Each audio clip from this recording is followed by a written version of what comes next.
ನಮಸ್ಕಾರ ವೀಕ್ಷಕರೇ, ನಾನು ನಾಗರಾಜ್ ಅಪ್ಸಂದ್ರ. ಧರ್ಮಸ್ಥಳ ಪ್ರಕರಣಕ್ಕೆ ಸಂಬಂಧಿಸಿದಂತೆ ಒಂದು ಸ್ಪಷ್ಟವಾದ ಮಾಹಿತಿ SITಯಿಂದ ಅಥವಾ ರಾಜ್ಯ ಸರ್ಕಾರದಿಂದ ಕರ್ನಾಟಕ ಹೈಕೋರ್ಟ್ಗೆ ಫೆಬ್ರವರಿ 3ರಂದು ಹೋಗುತ್ತೆ ಅಂತೇಳಿ ನಿರೀಕ್ಷೆ ಮಾಡಲಾಗಿತ್ತು. ಆದರೆ ನಿನ್ನೆ ಫೆಬ್ರವರಿ 3ನೇ ತಾರೀಕು SIT ಆಗಲಿ ಅಥವಾ ರಾಜ್ಯ ಸರ್ಕಾರದಿಂದ ಆಗಲಿ ರಾಜ್ಯ ಹೈಕೋರ್ಟ್ಗೆ ಯಾವುದೇ ರೀತಿಯ ಮಾಹಿತಿ ನೀಡಲಾಗಿಲ್ಲ. ಹಾಗಾದರೆ ನಿನ್ನೆ ರಾಜ್ಯ ಹೈಕೋರ್ಟ್ನಲ್ಲಿ ಏನಾಯಿತು? ಯಾಕಂತಂದರೆ ಈಗಾಗಲೇ ಈ ಒಂದು ಪ್ರಕರಣಕ್ಕೆ ಸಂಬಂಧಿಸಿದಂತೆ ಏನು ಧರ್ಮಸ್ಥಳ ಗ್ರಾಮ ವ್ಯಾಪ್ತಿಯಲ್ಲಿ ನಡೆದಿರತಕ್ಕಂಥ 74 ಅಸಹಜ ಸಾವುಗಳಿಗೆ ಸಂಬಂಧಿಸಿದಂತೆ ಒಟ್ಟು 74 ಪ್ರತ್ಯೇಕ FIRಗಳನ್ನು ದಾಖಲು ಮಾಡಿ ತನಿಖೆಯನ್ನು ನಡೆಸಬೇಕು ಅಂತಂತೇಳಿ ಸಾರ್ವಜನಿಕ ಹಿತಾಸಕ್ತಿ ಅರ್ಜಿಯನ್ನು ಸೌಜನ್ಯ ತಾಯಿ ಕುಸುಮಾವತಿ ಸಲ್ಲಿಕೆಯನ್ನು ಮಾಡಿರ್ತಕ್ಕಂಥದ್ದು. ಈ ಹಿನ್ನೆಲೆಯಲ್ಲಿ ಫೆಬ್ರವರಿ 3ನೇ ತಾರೀಕಿಗೆ ಕೋರ್ಟ್ ದಿನಾಂಕವನ್ನು ನಿಗದಿಪಡಿಸಿತ್ತು. ಇವತ್ತು ಸರ್ಕಾರ ಉತ್ತರ ಕೊಡುತ್ತೆ ಅಂತೇಳಿ, ಆದರೆ ಉತ್ತರವನ್ನು ಕೊಟ್ಟಿಲ್ಲ. ಹೀಗಾಗಿ ಒಂದು ಡೆಡ್ಲೈನನ್ನು ಸರ್ಕಾರಕ್ಕೆ ಈಗ ಹೈಕೋರ್ಟ್ ನೀಡಿರ್ತಕ್ಕಂಥದ್ದು. ಹಾಗಾದರೆ ಸರ್ಕಾರ ನೀಡಿರ್ತಕ್ಕಂಥ ಆ ಡೆಡ್ಲೈನ್ ಏನು? ಈ ಒಂದು ಡೆಡ್ಲೈನಲ್ಲಿ ಸರ್ಕಾರ ಮತ್ತು SIT ಯಾವೆಲ್ಲ ಪ್ರಶ್ನೆಗಳಿಗೆ ಕೋರ್ಟ್ಗೆ ಉತ್ತರವನ್ನು ಕೊಡಬೇಕು, ಇದೆಲ್ಲದರ ಮಾಹಿತಿಯನ್ನು ಹೇಳ್ತಾ ಹೋಗ್ತೀನಿ. ಸಂಪೂರ್ಣವಾಗಿ ವಿಡಿಯೋನ ನೋಡ್ತಾ ಹೋಗಿ.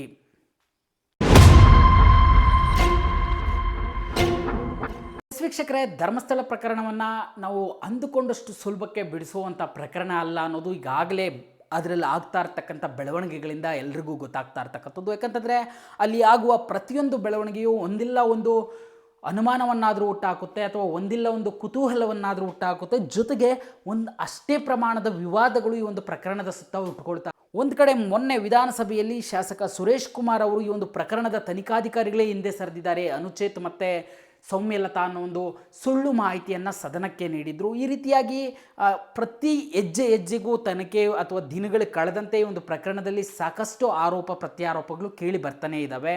ಈ ಹಿನ್ನೆಲೆಯಲ್ಲಿ ಒಂದು ಮಹತ್ವವನ್ನು ಪಡೆದುಕೊಂಡಿತ್ತು ಕುಸುಮಾವತಿ ಸಲ್ಲಿಸಿರ್ತಕ್ಕಂಥ PAL ಅರ್ಜಿ. ಯಾಕಂತಂದರೆ ಇದಕ್ಕೆ ಸಂಬಂಧಿಸಿದಂತೆ ಸರ್ಕಾರ ಉತ್ತರವನ್ನು ಕೊಡಬೇಕು ಅಂತೇಳಿ ರಾಜ್ಯ ಹೈಕೋರ್ಟ್ ಸರ್ಕಾರಕ್ಕೆ ಸೂಚನೆಯನ್ನು ಕೊಟ್ಟಿತ್ತು. ಫೆಬ್ರವರಿ 3ಕ್ಕೆ ದಿನಾಂಕವನ್ನು ನಿಗದಿಪಡಿಸಿತ್ತು. ಆದರೆ ನಿನ್ನೆ ಈ ಬಗ್ಗೆ ಹೈಕೋರ್ಟ್ನಲ್ಲಿ ಸರ್ಕಾರ ಇನ್ನಷ್ಟು ಕಾಲಾವಕಾಶ ಬೇಕು ಅಂತಂತೇಳಿ ಹೇಳಿದ ಕಾರಣ ಈ ಒಂದು ಪ್ರಕರಣಕ್ಕೆ ಸಂಬಂಧಿಸಿದಂತೆ 2 ವಾರಗಳಲ್ಲಿ ಈ 74 ಅಸಹಜ ಸಾವುಗಳಿಗೆ ಸಂಬಂಧಿಸಿದಂತೆ ಏನು ಬೆಳವಣಿಗೆ ಆಗಿದೆ, ಜೊತೆಗೆ SIT ಇದುವರೆಗೂ ಏನು ತನಿಖೆಯನ್ನು ಮಾಡಿದೆ, ಇದು ಎಲ್ಲದರ ಮಾಹಿತಿಯನ್ನು 2 ವಾರದಲ್ಲಿ ಕೋರ್ಟ್ಗೆ ಸಲ್ಲಿಕೆಯನ್ನು ಮಾಡಬೇಕು ಅಂತಂತೇಳಿ ಸೂಚನೆಯನ್ನು ಕೊಟ್ಟು ಪ್ರಕರಣವನ್ನು ಫೆಬ್ರವರಿ 19ಕ್ಕೆ ಮುಂದೂಡಿರ್ತಕ್ಕಂಥದ್ದು. ಹಾಗಾದರೆ ನಮಗಿರ್ತಕ್ಕಂಥ ಪ್ರಶ್ನೆ ಈಗ ಈ ಒಂದು ಪ್ರಕರಣದಲ್ಲಿ ಫೆಬ್ರವರಿ 19ಕ್ಕೆ ರಾಜ್ಯ ಸರ್ಕಾರ ಯಾವ ವಿಚಾರಗಳಿಗೆ ಸಂಬಂಧಿಸಿದಂತೆ ಮಾಹಿತಿಯನ್ನು ಕೋರ್ಟ್ಗೆ ಕೊಡಬೇಕಾಗುತ್ತೆ? ಯಾಕಂತಂದರೆ ಇಷ್ಟು ದಿನ ಒಂದು ವಾದ ಪ್ರಸ್ತುತಿಯಲ್ಲಿತ್ತು. ಅದೇನಂತಂದರೆ SIT ಯಾವುದೇ ರೀತಿಯ ಉತ್ತರವನ್ನು ರಾಜ್ಯ ಸರ್ಕಾರಕ್ಕೆ ಸಲ್ಲಿಕೆ ಮಾಡಬೇಕಾದಂಥ ಅನಿವಾರ್ಯತೆ ಇಲ್ಲ. ಈ ಒಂದು ಪ್ರಕರಣದ ತನಿಖಾ ವರದಿಯನ್ನು ಕೇವಲ ಕೋರ್ಟ್ಗಳಿಗೆ ಮಾತ್ರ ಸಲ್ಲಿಕೆ ಮಾಡಬೇಕಾದಂಥ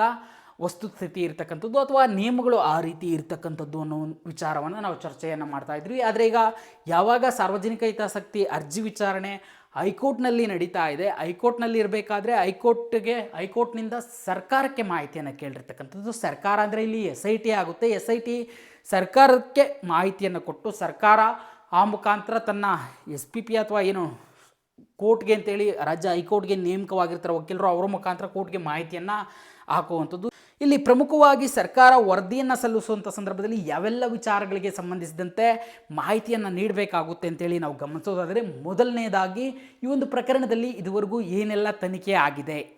ನಮಗೆ ಗೊತ್ತಿರೋ ಹಾಗೆ ಈಗಾಗಲೇ ಈ ಒಂದು ಪ್ರಕರಣಕ್ಕೆ ಸಂಬಂಧಿಸಿದಂತೆ ಚಿನ್ನಯ್ಯನ ಬಂಧನ ಆಯಿತು, ನಂತರ ಆತನಿಗೆ ಜಾಮೀನು ಸಿಕ್ತು. ಜೊತೆಗೆ ಇದಕ್ಕೆ ಸಂಬಂಧಿಸಿದಂತೆ ಸರ್ಕಾರ ಸುಮಾರು 4000 ಪುಟಗಳ ಒಂದು ವರದಿಯನ್ನು ಕೋರ್ಟ್ಗೆ ಸಲ್ಲಿಕೆ ಮಾಡಿದೆ. ಇಷ್ಟು ಮಾತ್ರ ನಮಗೆ ಗೊತ್ತಿರತಕ್ಕಂಥ ಬೆಳವಣಿಗೆ. ಇದು ಬಿಟ್ಟು SITಯಿಂದ ಯಾವ ರೀತಿ ತನಿಖೆ ಆಗಿದೆ, ಚಿನ್ನಯ್ಯನ ಕೇಸ್ ಹೊರತುಪಡಿಸಿ ಉಳಿದ ಪ್ರಕರಣಗಳಲ್ಲಿ ಸರ್ಕಾರ ಯಾವ ರೀತಿಯ ತನಿಖೆಯನ್ನು ಕೈಗೊಂಡಿದೆ, ಕೇವಲ ಪ್ರಕರಣಕ್ಕೆ ಸಂಬಂಧಿಸಿದಂತೆ ಮಾತ್ರ ತನಿಖೆಯನ್ನು ಮಾಡ್ತಾ ಇದ್ದಾರಾ, ಚಿನ್ನಯ್ಯನಿಗೆ ಸಂಬಂಧಿಸಿದಂತೆ ಅಥವಾ ಬೇರೆ ವಿಚಾರಗಳನ್ನು ಗಮನ ಹರಿಸಿದಾರಾ, ಈ ಮಾಹಿತಿಯನ್ನು ಸರ್ಕಾರ ಕೋರ್ಟ್ಗೆ ಸಲ್ಲಿಕೆ ಮಾಡಬೇಕಾಗುತ್ತೆ. ಇದು ಒಂದು. ಆದರೆ ಎರಡನೆಯದಾಗಿ ನಾವು ಈ ಒಂದು ಪ್ರಕರಣದಲ್ಲಿ 74 ಪ್ರತ್ಯೇಕ FIRಗಳು ಬೇಕಾ ಬೇಡವಾ ಅನ್ನೋದ್ರ ಬಗ್ಗೆ ಸರ್ಕಾರ ತನ್ನ ನಿರ್ಧಾರವನ್ನು ಕೋರ್ಟ್ಗೆ ತಿಳಿಸಬೇಕಾಗುತ್ತೆ. ಇದು ಬಹಳ ಇಂಪಾರ್ಟೆಂಟ್ ಆಗಿರ್ತಕ್ಕಂಥ ವಿಚಾರ. ಯಾಕಂತಂದರೆ ಕುಸುಮಾವತಿಯವರು ಭಾಳ ಸ್ಪಷ್ಟವಾಗಿ ಕೋರ್ಟ್ನ ಮುಂದೆ ಕೇಳಿಕೊಂಡಿದ್ದಾರೆ.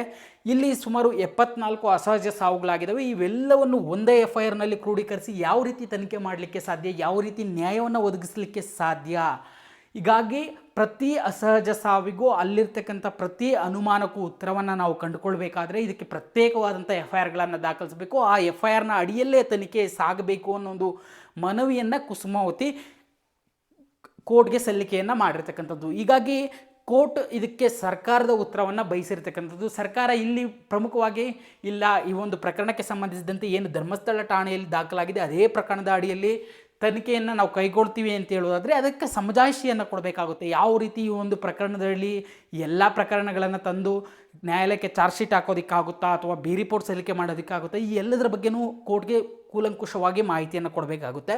ಒಂದು ವೇಳೆ ಸರ್ಕಾರ 74 FIRಗಳನ್ನು ಮಾಡಿ ಪ್ರತ್ಯೇಕವಾಗಿ ತನಿಖೆ ನಡೆಸೋದಕ್ಕೆ ಸಿದ್ಧವಾಗಿದ್ದರೆ ಆ ಮಾಹಿತಿಯನ್ನು ಕೂಡ ಕೋರ್ಟ್ಗೆ ಕೊಡಬೇಕಾಗುವಂಥ ಸಂದರ್ಭ ಇರತಕ್ಕಂಥದ್ದು. ಹೀಗಾಗಿ ಈ ಎರಡೂ ವಿಚಾರಗಳಲ್ಲದೇ ಈ ಒಂದು ಪ್ರಕರಣದಲ್ಲಿ ಏನು ರಾಜ್ಯ ಮಹಿಳಾ ಆಯೋಗ ಕೂಡ ಒಂದಷ್ಟು ಪ್ರಶ್ನೆಗಳನ್ನು ಎತ್ತಿದೆ, ಅದಕ್ಕೂ ಸಹ ಸಮಜಾಯಿಷಿಯನ್ನು ಕೊಡಬೇಕಾಗುತ್ತೆ. ಜೊತೆಗೆ ಏನು ಇದರಲ್ಲಿ ಸಾಕಷ್ಟು ಡಾಕ್ಯುಮೆಂಟ್ಸ್ ಮಿಸ್ ಆಗಿದ್ದಾವೆ, ಯಾಕಂತಂದರೆ ಈ ಅಸಹಜ ಸಾವುಗಳಿಗೆ ಸಂಬಂಧಿಸಿದಂತೆ ಅದನ್ನು ಊತಾಕಿರೋದಕ್ಕೆ ಸಂಬಂಧಿಸಿದಂತೆ ಒಂದಷ್ಟು ದಾಖಲೆಗಳನ್ನು ಸರಿಯಾಗಿ ಮೇಂಟೈನ್ ಮಾಡಲಾಗಿದೆ. ಅಂದರೆ ಯಾವುದೋ ಒಂದು ಬಾಡಿ ಸಿಕ್ತಂದರೆ ಆ ಬಾಡಿಯನ್ನು ಊತಾಕಬೇಕಾದ್ರೆ ಪಂಚಾಯಿತಿಯಿಂದ ಕೊಟ್ಟಂಥ ಕೂಲಿ ಕೊಟ್ಟಂಥ ಆ ಊತಾಕೋದು ಸಿಬ್ಬಂದಿಗಳಿಗೆ ಕೊಟ್ಟಂಥ ಕೂಲಿ ಬಿಲ್ಗಳಿರ್ಬೋದು, ಮತ್ತು ಯಾವ ಆಸ್ಪತ್ರೆಯಿಂದ ತೆಗೆದುಕೊಂಡು ಹೋಗಲಾಯಿತು ಅನ್ನೋದ್ರ ದಾಖಲೆಗಳಿರ್ಬೋದು, ಇವುಗಳಿದ್ದಾವೆ. ಆದರೆ ಒಂದು ಅಸಹಜ ಸಾವಿಗೆ ಸಂಬಂಧಿಸಿದಂತೆ ಇರಬೇಕಾದಂಥ ಪೋಸ್ಟ್ಮಾರ್ಟಮ್ ರಿಪೋರ್ಟ್ ಆಗಲಿ ಅಥವಾ DNA ಸಂಗ್ರಹಿಸಿರೋದಾಗಲಿ ಅಥವಾ ಅದರ ಬಗ್ಗೆ ತನಿಖೆ ನಡೆಸಿ ಯಾರು ಅದು ಅನಾಮಿಕ ದೇಹ ಮೃತದೇಹ ಅಂತೇಳಿ ಇದು ಮಾಡೋದಕ್ಕೆ ಇವರ ತನಿಖೆಯ ಭಾಗವಾಗಿ ಏನೆಲ್ಲ ಇದು ಮಾಡಿದ್ರು, ಇದಕ್ಕೆ ದಾಖಲೆಗಳು ಇಲ್ಲ. ಇದರ ಬಗ್ಗೆ ಸರ್ಕಾರ ಏನು ಹೇಳುತ್ತೆ ಅನ್ನೋದು ಈಗಿರ್ತಕ್ಕಂಥ ದೊಡ್ಡ ಪ್ರಶ್ನೆ, ಮತ್ತು ಈ ಪ್ರಕರಣಕ್ಕೆ ಒಂದು ದೊಡ್ಡ ತಿರುವನ್ನು ತಂದುಕೊಡುವಂಥ ವಿಚಾರ ಕೂಡ ಇದಾಗಿರ್ತಕ್ಕಂಥದ್ದು. ಹೀಗಾಗಿ ಈ 3 ಅಂಶಗಳಿಗೆ ಸರ್ಕಾರ ಏನು ಉತ್ತರವನ್ನು ಕೊಡುತ್ತೆ ಅನ್ನೋದು ಈಗ ಎಲ್ಲರಿಗೆ ಕುತೂಹಲದಲ್ಲಿರ್ತಕ್ಕಂಥದ್ದು. ಮತ್ತು ಇದರ ಮೇಲೇ ಈ ಒಂದು ಪ್ರಕರಣದ ದಿಕ್ಕು ಯಾವ ರೀತಿ ತನಿಖೆ ಆಗುತ್ತೆ ಅನ್ನೋದು ಕೂಡ ಡಿಸೈಡ್ ಆಗುವಂಥದ್ದು. ಸದ್ಯ ಫೆಬ್ರವರಿ 19ಕ್ಕೆ ರಾಜ್ಯ ಸರ್ಕಾರ ಉತ್ತರವನ್ನು ಕೊಡಬೇಕು ಅಂತೇಳಿ ಈಗಾಗಲೇ ಸೂಚಿಸಿರೋದ್ರಿಂದ ಆವತ್ತು ಇದರ ವಿಚಾರಣೆ ರಾಜ್ಯ ಹೈಕೋರ್ಟ್ನಲ್ಲಿ ನಡೆಯುವಂಥದ್ದು. ಸೊ ಒಟ್ಟಾರೆಯಾಗಿ ಪ್ರಕರಣದ ಸುತ್ತ ಈಗ ಸಾಕಷ್ಟು ಬೆಳವಣಿಗೆಗಳಾಗ್ತಾ ಇದ್ದಾವೆ. ಫೆಬ್ರವರಿ 3ನೇ ತಾರೀಕಿಗೆ ಸಲ್ಲಿಕೆ ಮಾಡಬೇಕಾದಂಥ ವರದಿಯನ್ನು ಮತ್ತಷ್ಟು ಕಾಲಾವಕಾಶ ಕೇಳಿದ ಕಾರಣ ಈಗ 2 ವಾರಗಳ ಕಾಲ ಮುಂದೂಡಿರ್ತಕ್ಕಂಥದ್ದು. ಈ ಅವಧಿಯಲ್ಲಿ ಸರ್ಕಾರ ಸ್ಪಷ್ಟವಾದಂಥ ಮಾಹಿತಿಗಳನ್ನು ತೆಗೆದುಕೊಂಡು ಹೋಗಲೇಬೇಕು. ಮತ್ತೆ ಕಾಲಾವಕಾಶವನ್ನು ಕೇಳಲಿಕ್ಕೆ ಸಾಧ್ಯ ಆಗೋದಿಲ್ಲ. ಈ ನಿಟ್ಟಿನಲ್ಲಿ ಸಾಕಷ್ಟು ಜನರಿಗೆ ಒಂದು ಕುತೂಹಲ ಇದೆ, ಯಾವ ನಿರ್ಧಾರಕ್ಕೆ ಸರ್ಕಾರ ಬರುತ್ತೆ. ಕೆಲವರು ಈ ಒಂದು ಪ್ರಕರಣಕ್ಕೆ ಸಂಬಂಧಿಸಿದಂತೆ SITಯನ್ನು ರಚನೆ ಮಾಡಿದಾಗ ಈ ಸರ್ಕಾರ ಈ ಒಂದು ಪ್ರಕರಣದಲ್ಲಿ ಸತ್ಯಾಂಶಗಳನ್ನು ಹೊರಗಡೆ ತರುತ್ತೆ ಅನ್ನೋ ಒಂದು ಆಶಾಭಾವನೆಯನ್ನು ಇಟ್ಕೊಂಡಿದ್ರು. ಆದರೆ ಯಾವಾಗ ಈ ಒಂದು ಪ್ರಕರಣ ನಿಧಾನಗತಿಯಲ್ಲಿ ಸಾಗ್ತಾ ಇತ್ತು ಅಥವಾ DCM DK ಶಿವಕುಮಾರ್ ಕೊಟ್ಟಂಥ ಹೇಳಿಕೆ ಇರ್ಬೋದು, ಇದೊಂದು ಧರ್ಮಸ್ಥಳದ ವಿರುದ್ಧ ಷಡ್ಯಂತ್ರ ನಡೀತಾ ಇದೆ ಅನ್ನೋ ಒಂದು ಹೇಳಿಕೆ ಇರ್ಬೋದು, ಇವುಗಳನ್ನು ಗಮನಿಸ್ತಾ ಇದ್ದರೆ ಎಲ್ಲೊಂದು ಕಡೆ ಸರ್ಕಾರ ಕೂಡ ಹಿಂದೆ ಸರಿದು ಬಿಡ್ತಾ ಈ ಒಂದು ಪ್ರಕರಣದಲ್ಲಿ ಒಂದು ಅನುಮಾನಗಳು ಶುರುವಾಗಿದ್ದವು. ಹೀಗಾಗಿ ಈ 2 ವಾರದಲ್ಲಿ ಸಮರ್ಪಕವಾದ ಉತ್ತರವನ್ನು ಸರ್ಕಾರ ಕೊಟ್ಟು ಯಾವುದು ನಾವು ಈ ಒಂದು ಪ್ರಕರಣದ ಪೂರ್ತಿ ರೆಸ್ಪಾನ್ಸಿಬಿಲಿಟಿಯನ್ನು ತೆಗೆದುಕೊಳ್ತಿದ್ದೀವಿ, ನಾವು ಇದನ್ನು ಮಾಡ್ತಾ ಇದ್ದೀವಿ ಕರೆಕ್ಟಾಗಿ ಅಂತೇಳಿ ಸಮರ್ಥನೆಯನ್ನು ಮಾಡುತ್ತಾ ಅಥವಾ ಈ ಒಂದು ಪ್ರಕರಣದಿಂದ ನುಣುಚಿಕೊಳ್ಳುವ ಪ್ರಯತ್ನ ಮಾಡುತ್ತಾ ಅನ್ನೋದ್ರ ಮೇಲೆ ಈ ಪ್ರಕರಣದ ಯಾವ ದಿಕ್ಕಿನಲ್ಲಿ ಹೋಗುತ್ತೆ ಅನ್ನೋದು ನಿಂತಿರ್ತಕ್ಕಂಥದ್ದು. ಆದರೆ ಸರ್ಕಾರ ಈ ಒಂದು ಪ್ರಕರಣದ ಪರವಾಗಿದೆಯಾ ಅಥವಾ ಪ್ರಕರಣದಲ್ಲಿ ಸತ್ಯಾಂಶವನ್ನು ಕಂಡುಹಿಡಿಯುವ ದಿಕ್ಕಿನಲ್ಲಿ ಪ್ರಾಮಾಣಿಕ ಪ್ರಯತ್ನ ಮಾಡ್ತಾ ಇದೆಯಾ ಇಲ್ಲ ಅನ್ನೋದು ಫೆಬ್ರವರಿ 19ಕ್ಕೆ ಗೊತ್ತಾಗುವಂಥದ್ದು. ಸೊ ಈ ಮಾಹಿತಿ ಇಷ್ಟ ಆಗಿದ್ದರೆ ಈ ಕೂಡಲೇ ನ್ಯೂಸ್ ಬೀಟ್ .live ಅನ್ನು ಸಬ್ಸ್ಕ್ರೈಬ್ ಆಗಿ ಇದೇ ರೀತಿಯ ಸುದ್ದಿಗಳಿಗಾಗಿ ನೋಡ್ತಾ ಇರಿ ನ್ಯೂಸ್ ಬೀಟ್ .live.